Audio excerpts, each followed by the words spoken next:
There's a person you've probably met, maybe at work, maybe at a dinner where everyone else was loud and certain and trading opinions like playing cards. And this person, they were quiet. They'd pause before speaking, sometimes so long you wondered if they'd drifted somewhere else entirely. When everyone else had a confident take, they'd say, "I'm not sure, I think it depends." And occasionally they'd laugh at something nobody else caught, some sliver of absurdity folded inside an ordinary sentence, and then look slightly embarrassed, like they'd laughed at a joke they hadn't meant to tell. You probably didn't read that person as the sharpest mind in the room. Maybe uncertain, maybe a little off, maybe still figuring themselves out. Here's what's fascinating. Almost everything we've been trained to recognize as intelligence, the unwavering confidence, the fast answers, the natural command of any room, is largely a performance, a social fluency, an actual cognitive depth. It often looks nothing like that. In fact, some of the most consistent behavioral signatures of a very high IQ look, on the surface, like something else entirely, like introversion, like indecision, like being a little too much in your own head. And here's why that matters beyond trivia. If we consistently misread intelligence in other people, if we mistake quiet for confusion, uncertainty for weakness, solitude for social failure, then we are almost certainly misreading it in ourselves. And that misreading has a cost. It shapes what people pursue, how they present themselves, whether they trust their own thinking. By the end of this, you're going to have a different lens, one that might change not just how you see intelligence in others, but how you understand what's been happening in your own mind. Before we get into the habits themselves, and there's one on this list, toward the later half, that almost nobody ever names, but that shows up consistently in people with genuinely high cognitive ability, let me give you the framework that makes all of this make sense. There is a meaningful difference between performative intelligence and functional intelligence. Performative intelligence is legible. It shows up as speed, confidence, social authority. It's optimized for recognition. Functional intelligence, the kind measured in cognitive research and IQ testing, is optimized for something different: accuracy, depth, and the ability to hold complexity without collapsing it prematurely. Those two things don't just look different from the outside, they feel different from the inside, which is exactly why so many people with remarkable cognitive ability spend years quietly wondering if something is wrong with them, rather than recognizing what's actually happening in their brain. The prefrontal cortex, the part responsible for your deepest thinking, doesn't run fast. It holds competing ideas simultaneously, checks answers it already has, finds it uncomfortable to oversimplify. When that region is especially active, it produces a mind that looks from the outside like hesitation. What it actually is rigor. The slowness is the signal. Once you understand that, the 10 habits we're about to walk through stop looking like quirks and start looking like what they are: the natural output of a specific cognitive system doing exactly what it was built to do. The first habit gets misread most often: a genuine, almost gravitational pull toward solitude, not antisocial behavior, a need for time alone that feels less like preference and more like biological necessity. People with high cognitive ability consistently spend disproportionate amounts of time in their own company, and research finds they don't merely tolerate it, they actively seek it out. Here's the mechanism. When a high-functioning mind moves into genuine solitude, it doesn't idle, it processes. It follows threads that get interrupted in any kind of company. The prefrontal cortex needs quiet the way a high-performance engine needs clean airflow. Constant social stimulation isn't neutral input, it's interference. So when you see someone who consistently retreats, who needs time alone the way other people need coffee, you're not seeing a social deficit. You're seeing a brain that does its best work in conditions most people would find isolating. Which of these are you recognizing in yourself already? Drop it in the comments. We're only just getting started. The second habit runs so constantly, it barely registers as behavior at all. A low-grade, continuous curiosity that attaches to everything and nothing in particular. Not passionate obsession with one subject. A diffuse wondering that follows a high IQ mind through ordinary days. Why does the highway stripe pattern change before a curve?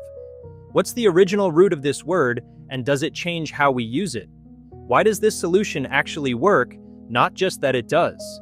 This is working memory and pattern recognition in a near-constant search state. The brain isn't resting between tasks, it's cataloging, cross-referencing, looking for the architecture beneath surface phenomena. It looks distracted. It is, in fact, a mind paying attention to more of the world than it was asked to. The third habit embarrasses people when someone catches them mid-sentence with nobody else in the room, talking to themselves, out loud, regularly, while working, while walking, while sitting with a problem that won't resolve quietly. We treat self-directed speech as eccentric at best, but the research is clear.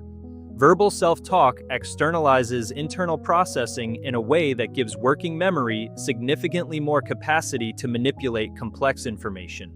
Putting a problem into spoken language forces it into sequential, structured form.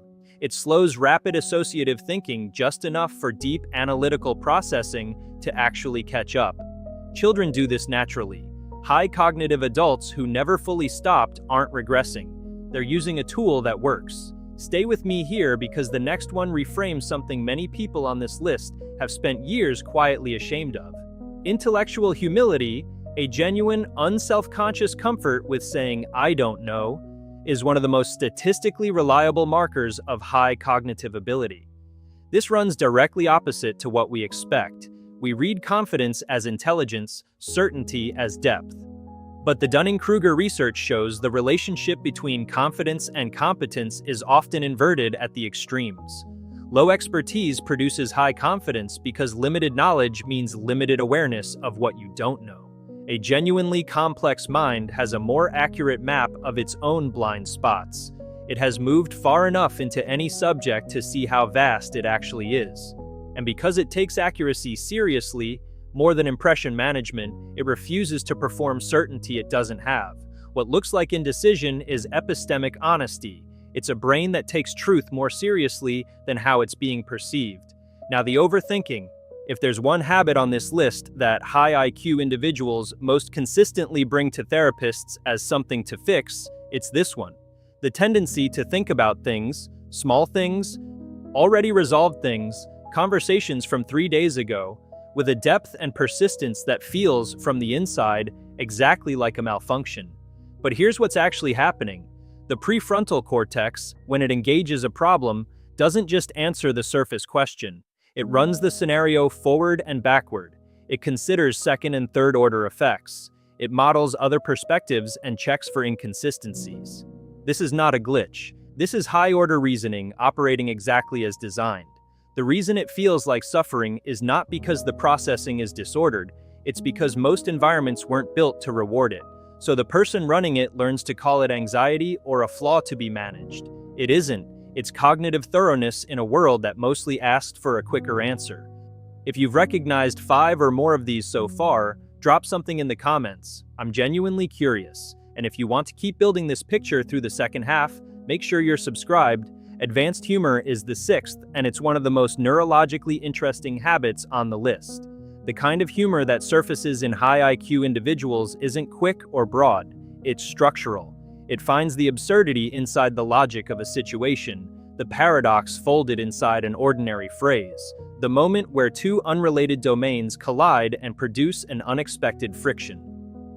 Neuroimaging research shows that this kind of abstract, incongruity-based humor activates the prefrontal cortex and anterior cingulate cortex, the same regions involved in creative cognition and cross-domain pattern recognition. The person laughing at something nobody else caught isn't being strange. They're noticing something genuinely there. That ability, holding two unrelated things simultaneously and feeling the friction between them, is the same cognitive operation that produces insight and original thought. Humor and intelligence at this level aren't separate. They're the same process running on different material. The 7th is one that socially looks like weakness, changing your mind in public. Updating a position mid-conversation when new evidence arrives, without embarrassment, without saving face. Cognitive flexibility, the ability to revise your mental model when the information shifts, is one of the most strongly IQ-correlated traits in cognitive research. But in most social contexts, changing your mind reads as inconsistency. People who do it openly get read as someone who didn't know what they thought, rather than as someone thinking in real time. High IQ individuals who value accuracy over ego often find that their most intellectually honest behavior, publicly revising a view, earns the most skepticism. There is a crucial difference between not knowing what you think and refusing to pretend you still believe something you no longer do. One is confusion, the other is integrity. They look identical from the outside. Now the one I mentioned earlier. Almost nobody names it explicitly, but it shows up everywhere once you know to look. Late-night mental activation. The brain that won't quiet down after midnight. The strange clarity or surge of associative energy that arrives precisely when rest is supposed to be happening. This isn't discipline failure or insomnia as character flaw.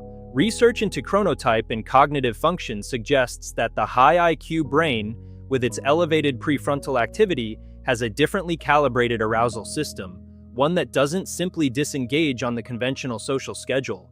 What happens late at night is that ambient stimulation finally drops below the threshold where it competes with internal processing. The noise clears, and the mind, which has been running threads all day, finally has the quiet to follow them somewhere. The thoughts that arrive at midnight aren't random. They're the output of a system that has been working all along, waiting for the room to empty. The ninth habit you might not recognize as a habit at all. It looks more like the absence of behavior, observing before speaking. Sitting slightly at the edge of a group, watching, taking in the full landscape. The interpersonal dynamics, the subtext, the gap between what's being said and what someone actually seems to mean, before contributing anything. This isn't shyness, though it can look identical. It is pattern recognition operating in social space. A high IQ mind entering an unfamiliar environment needs time to map the territory before it's willing to engage. The discomfort of speaking without sufficient information is, for a mind that values accuracy, a real and inhibiting discomfort. So it waits, it gathers, and when it finally speaks, it tends to say the thing nobody else in the room had assembled yet, because it was the only one paying attention to the whole picture. The 10th is perhaps the most quietly difficult to carry, a persistent, low-level search for meaning that doesn't resolve. A feeling that the obvious explanation for why things are the way they are, why people do what they do, is never quite sufficient. That there's something underneath the surface answer that keeps not being reached. High IQ individuals show consistently elevated activation in the default mode network, the brain region associated with self-reflection, abstract thought, and the construction of meaning from experience. This produces a mind that finds it genuinely difficult to move through life without interrogating it. Not as philosophical performance, as a basic feature of how it processes being alive. It's not depression, it is precisely a brain that takes existence seriously enough to keep asking. Now step back and hold all 10 together. Solitary, uncertain out loud, ruminative, quietly observant, a little strange in their humor, prone to changing their mind without warning, up too late, perpetually wondering about things nobody asked them to. What most environments teach people who fit this description is that they are, in some hard-to-name way, too much, too internal, too slow, too sensitive, too prone to finding complications where other people found nothing. And so many of them spend years performing the opposite, performing certainty, performing quickness, hiding the qualities that are, neurologically speaking, their most distinctive strengths, because those qualities were never once named as strengths, only as oddities. Here is the reframe. You are not too much in your own head. You are not broken for needing solitude, for saying, I don't know, for laughing at things others missed, for changing your mind when the evidence shifts, for lying awake following a thought to its actual conclusion. You may simply be running a more complex cognitive process than the environment around you was designed to recognize or reward. The habits that got you misread by others and more damagingly by yourself are not flaws requiring correction.